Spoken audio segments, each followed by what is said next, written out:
Media barat sebar berita palsu berkaitan pemain Malaysia iaitu Sergio Aguero dan pemain Manchester United Alejandro Garnacho. Sebelum itu bantu kami dengan klik tombol suka dan subscribe agar channel kami terus berkembang.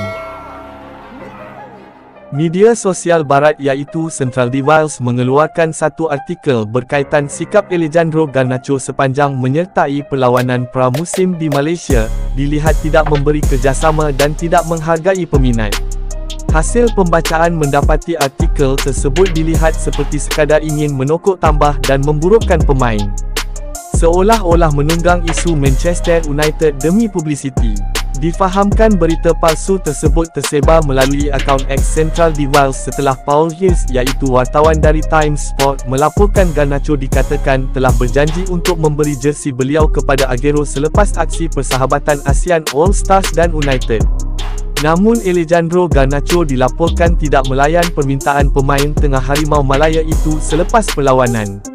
Susulan tular berita palsu tersebut, Sergio Aguero sendiri telah mengeluarkan kenyataan bahawa apa yang dilaporkan oleh wartawan Times Sport adalah tidak benar.